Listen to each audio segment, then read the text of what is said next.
Ternyata semua manusia awalnya pewaris surga. Serius, gue jelasin pelan-pelan ya. Dan sebelumnya gue mohon maaf, di sini gue nggak bermaksud untuk menggurui. Ya, intinya kita ngobrol aja sambil ngopi. Oke, pertama, pernah kepikiran nggak kalau manusia itu sebenarnya pemain lama yang cuman lagi pura-pura baru di dunia ini?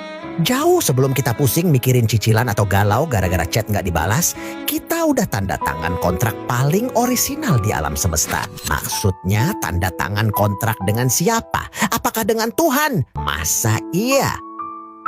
Kapan kita bertemu dengannya?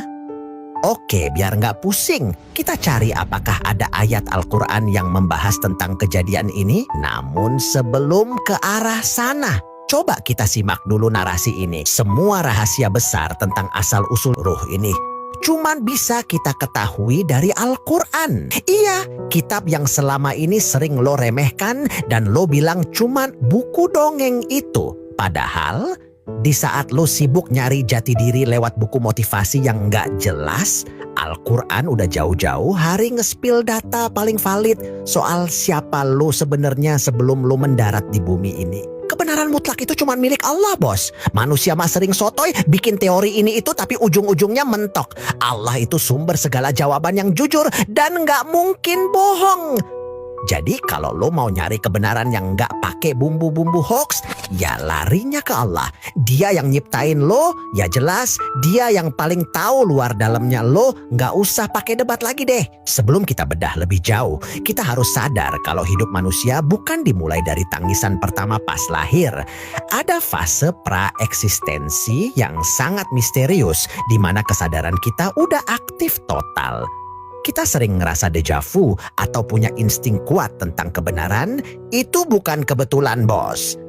Itu adalah sisa sinyal dari sebuah peristiwa besar yang sengaja dibuat blur dalam ingatan fisik. Pas lo lahir ke dunia sebagai bayi, proses biologis lo itu sebenarnya lagi ngejalanin rumus matematika yang rumit tapi presisi.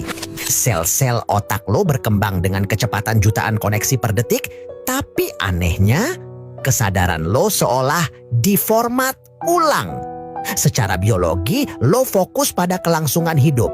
Tapi secara spiritual, lo sebenarnya lagi ngelewatin masa pindahan dari alam ruh ke dunia yang penuh gangguan suara dan cahaya. Bayangin, saat lahir ada sekitar 86 miliar neuron yang mulai saling sambung menyambung lewat triliunan sinapsis. Neuron ini ibarat kabel komunikasi atau unit terkecil dari sistem saraf kita yang tugas utamanya ngirim dan nerima sinyal listrik serta kimia.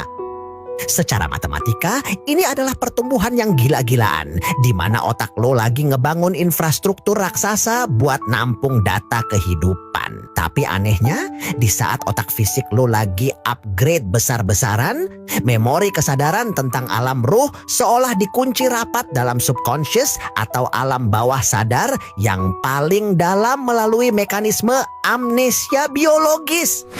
Neuron-neuron lo fokus ngebangun jalur buat makan, gerak, dan nangis. Sementara jalur memori spiritual lo seolah dibikin mati lampu. Sementara buat kepentingan ujian dunia. Secara neuroscience, otak lo punya hardware yang emang nyari sesuatu yang maha besar.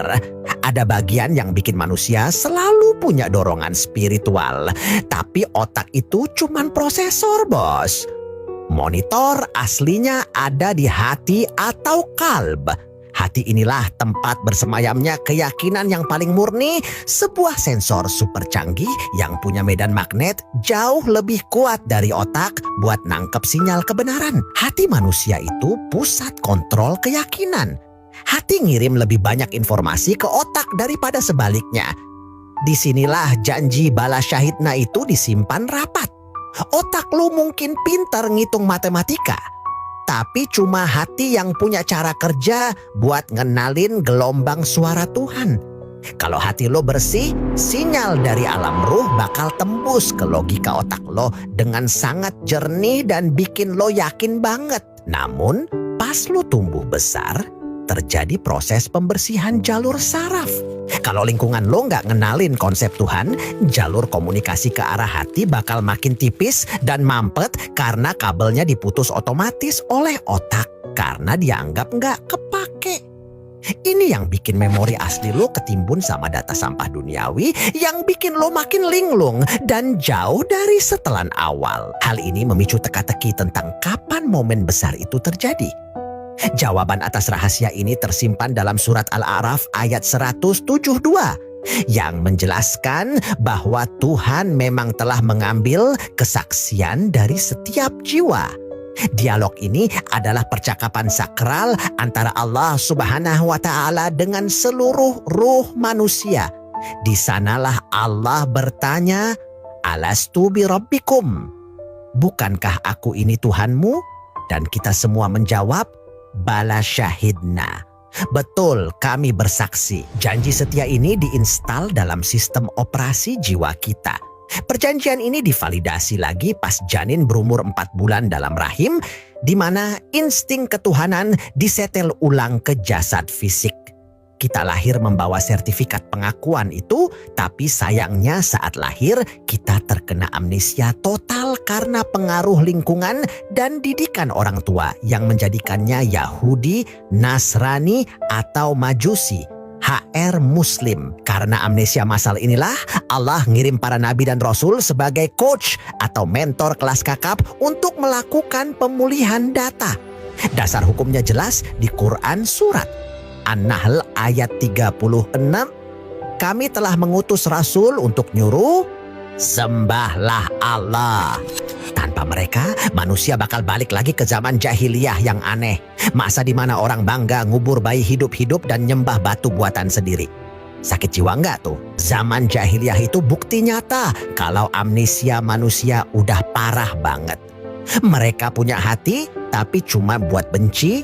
Punya mata, tapi cuma buat cari mangsa. Di tengah kegelapan itu muncul super coach kita, Nabi Muhammad. Beliau hadir membawa sistem Islam sebagai wadah pendidikan atau sekolah raksasa yang dirancang khusus buat ngebina manusia biar tetap nyambung sama janji asli di alam ruh. Allah sendiri yang ngasih sertifikat resminya di Quran surat Ali Imran ayat 19. Sesungguhnya agama di sisi Allah ialah Islam. Cuma sistem ini satu-satunya yang pas sama fitur asli jiwa manusia. Di Quran surat Ali Imran ayat 85 ia bilang jelas, kalau lo nekat nyari sistem selain Islam nggak bakal diterima dan lo bakal rugi total nanti. Ibarat lo mau login pakai akun palsu di server resmi, ya pasti kena blokir permanen lah. Di dalam wadah Islam, lo dididik pakai aturan yang detail. Salat itu cara nyelarasin sinyal antara kabel saraf otak dan hati. Puasa itu pembersihan jalur dari gangguan setan. Dan zakat itu cara mutusin keterikatan sama benda dunia yang bikin pikun spiritual. Semuanya dirancang biar hati lo tetap jadi tempat bersemayamnya keyakinan, bukan tempat sampah buat ego dan nafsu yang bikin otak lo error. Kalau lo ngerasa hidup hampa padahal saldo ATM penuh, itu tandanya jiwa lo lagi kangen rumah. Lo kangen sama getaran bala syahidna yang lo ucapin dulu banget.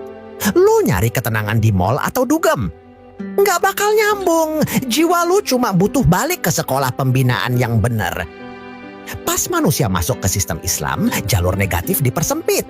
Dan memori asli dari ayat 172 tadi mulai muncul lagi. Setiap kali lo sujud, sebenarnya lo lagi ngelakuin perbaikan sistem.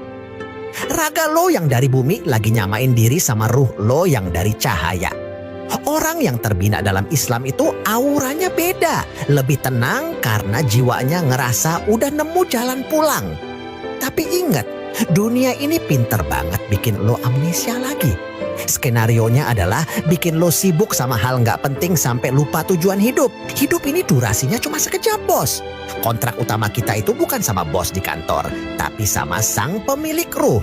Lailatul Qadar adalah salah satu cara cepat dalam sistem Islam buat nge-charge iman kita biar penuh lagi.